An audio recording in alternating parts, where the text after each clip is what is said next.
Hey everyone, it's Casey here. Today I'm excited to walk you through how to create this awesome stylized toon shader using Cinema 4D and Redshift. It's gonna be super fun, so let's dive right in. First, let's check out the scene setup. I've got a shader ball and a motorcycle model, which I bought from Kitbash 3D. It's super detailed and comes with a proper UV map. This is key to getting a better results. For the lighting, I've set up an infinite light coming from the top left.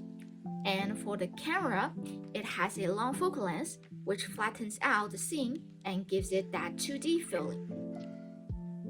Alright, let's jump into creating our Redshift toon shader. I will assign it to the models, and when we open up the node editor, we can see a simple preset already there. Let's preview it in the render view.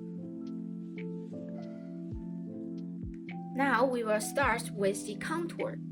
I will adjust the thickness for both external and internal contours, and I will also slightly decrease the internal opacity. Right now, the thickness is pretty uniform and it looks very boring. To fix that, I will add some variation using max on noise. So here's the noise. Let's plug it into the thickness modifier.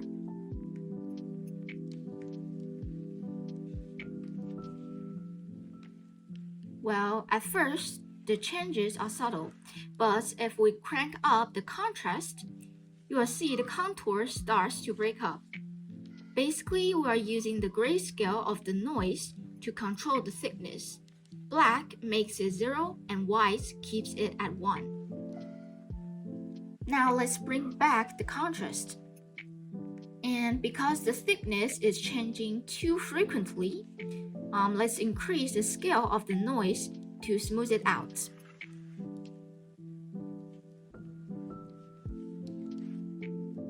Well, I think the default noise type lacks details, so I switched to display turbulence. It has more details and a richer grayscale variation.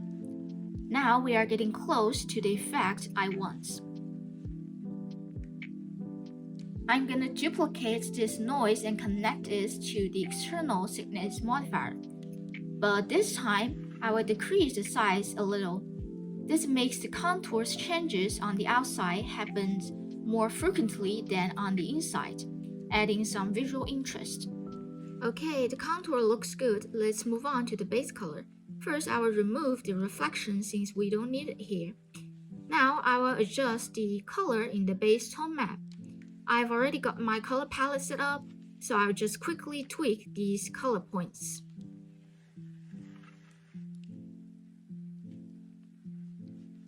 Right now, the transitions between these colors look too harsh. To fix that, I will add a bump map to break up the surface a bit, which will then make these edge transitions uneven. Let's also use a max on noise and connect it directly to the bump map inputs. Well, the effect is already pretty obvious, but it's too intense, so I will reduce the scale to 0.01. Now I don't like the shape of the edges, so I change it to the wavy turbulence. If you take a look at this noise type, you can see the brushstroke effect I'm going for. Then let's also increase the scale to make it look more natural. I will also adjust the y-axis scale to 100 to make it horizontal. Finally, let's increase the contrast to make this effect stand out a bit more. This is looking pretty good. Next, I want to replicate the grainy look from my reference image here. I'll also use max on noise for that. Let's create a max on noise and plug it into the exposure of the base tone map. Notice that the parameters here under adjust are just like the thickness modifier we used earlier. So we are also using grayscale to control them. Let's reduce the noise scale to 0.05. And already the grainy look is showing up. But the white areas are too dominant, so I need to increase the low clip to bring the original color back. We can now experiment with different noise types to see what works best. I think, well, the display turbulence looks the most natural.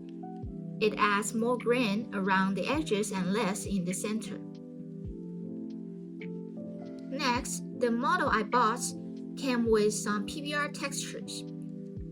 You can see these fine details, like the text, the stickers, those decals, which I really want to keep in our toon shader.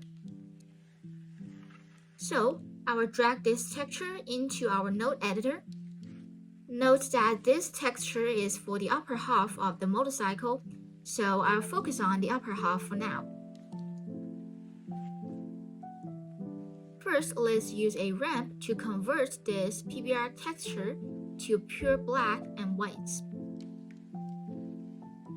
We'll need to change the interpolation to step and adjust the white point to bring out these decals.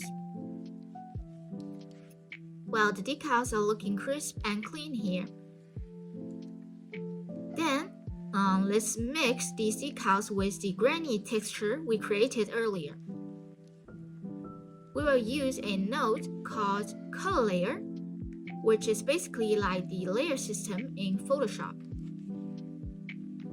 Let's plug them to the layer of the Color Layer nodes, and then I will set the blend mode to Subtract. Then I will feed this color layer to the exposure. And once we do that, we can see they are blending quite well. Now let's also add some comic style dot pattern like in this reference image. In Redshift, there is a node called Tone Map Pattern that generates those dots for us. If we plug it into the base tone map directly, you will see these dots automatically cover the whole model. I will connect this dot pattern to the color layer we made earlier, and we can actually try out different blending modes.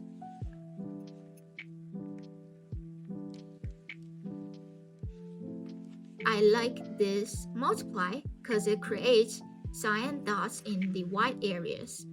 Let's reduce the size to 0.4 to make it look more natural. We are almost there, but I'd like to add some extra details. Like in this reference image, we can see some dirt spots on the surface. I'll use max on noise again for that. This time, I'm gonna choose the pezzo noise type, which works great for dirt effects.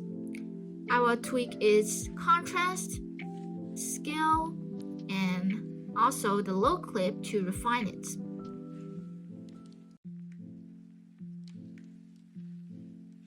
Now the dirt's looking good, but it's too evenly spread across the whole model.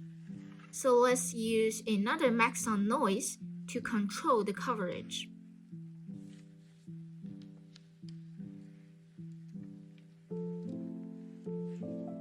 I will make this noise larger and also increase the contrast. Just like what we did with the thickness modifier, we'll use multiply blending mode, and now we can see the dirt spots appear in the white areas, but not in the black ones.